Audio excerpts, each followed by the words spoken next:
Well, let's talk about the passive, right? Let's talk about the passive. Some people call it the passive voice, right? The passive voice. So, I don't know. People like style, don't they? Everyone has a hairstyle. You like my hairstyle? Some people have a Louis Vuitton bag. Right? People have different styles. But also sentences, right? Sentences have styles. Really, there are maybe two styles, right? Two main styles of sentences. One style is called active, right? The active style. And actually, this one is just normal. Actually, you already know it. The active style is very simple. You can say things like, people make cars in Japan. Right? People make cars in Japan. So nothing unusual here. You've got subject, people, right? Verb, make, object, right? Cars. People make cars. No problem. That's one style. There's another style. This is the passive style, right? Style number 2. And you can use this style when the person is not important. For example, look at this sentence. Right? People make cars in Japan. Look at this word, people. Well, who is this?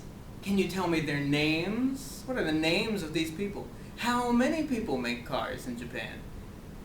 Well, actually, we don't know, right? And we don't care. Right? I don't know how many people. I don't know who they are. Actually, maybe it's not important. Right? It's not important.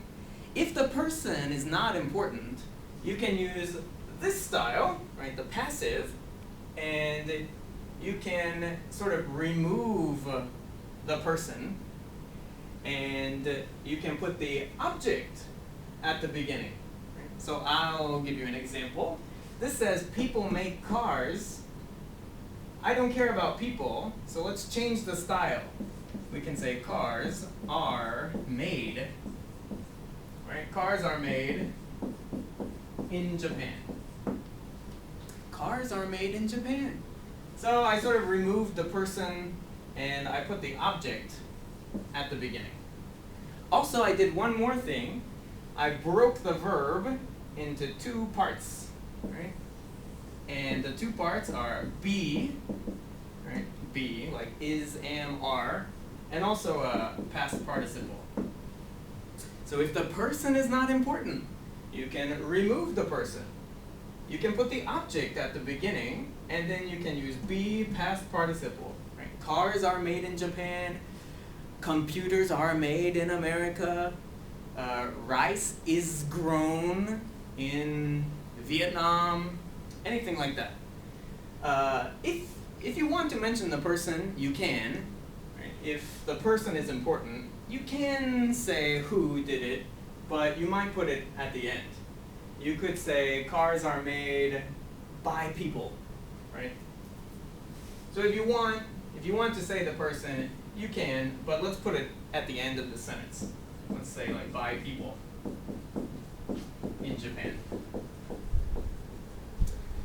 So that's it. I'll give you another example. You could say, right, active sentence, right? Active.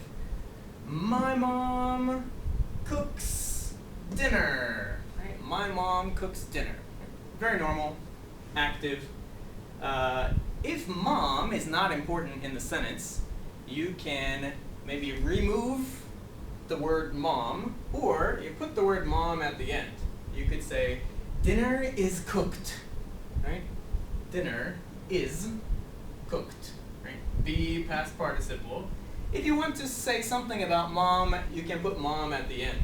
Right? Dinner is cooked by mom. So that's it.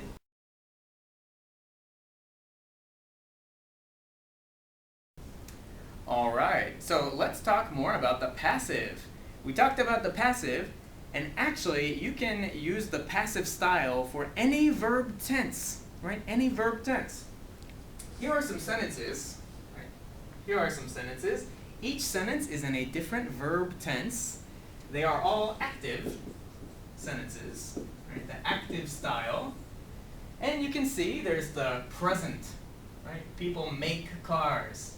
There's the past, people made. The future, will make. Present perfect, have made. There's the present continuous, are making. Past continuous, were making. There's also a modal, like can or should or ought to, right there. So let's change all of them to the passive, right? Let's change them all to the passive.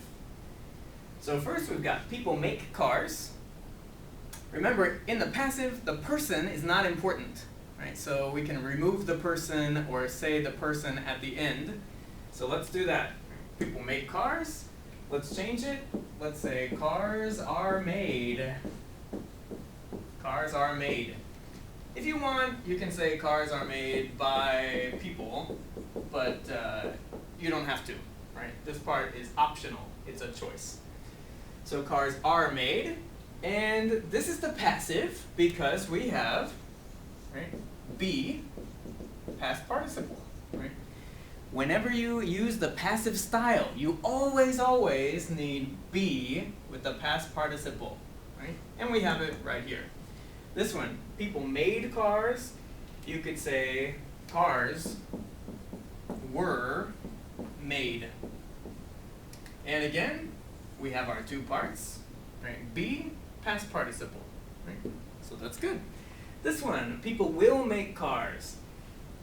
You can say cars will be made. Now, this one is a little bit harder, but it's fine. You can see we have the future right here, right? Will be, so we know it's the future. Also, we have be, past participle right here, so we know it's the passive, right? Your verb tense is here, your passive is here, and they overlap, right? They share the word be. Next one, people have made cars. You can say cars have been made. Cars have been made. We know it's the present perfect because of this, right? Present perfect. We know it's the passive because of this, right? Be, past participle. Next one, you can say people are making cars. Cars are being made. Cars are being made. And we've got our two parts. Here's our verb tense, are being. Here's the passive, right? Be, past participle. People were making cars. Right? Cars were being made. Right? So here's our past continuous, were being. Here's our passive, right? Being made. Be, past participle. Last one with the modal, like can or should or ought to. People can make cars. Cars can be made. And that's it. Here we've got our modal with verb, right? Can be. Here we've got the passive, right? Be with past participle. So we've got the two things we need. Notice that these really hard verb tenses, the ones that are really hard, kind of share the word be, right? They share the word be. So that's it.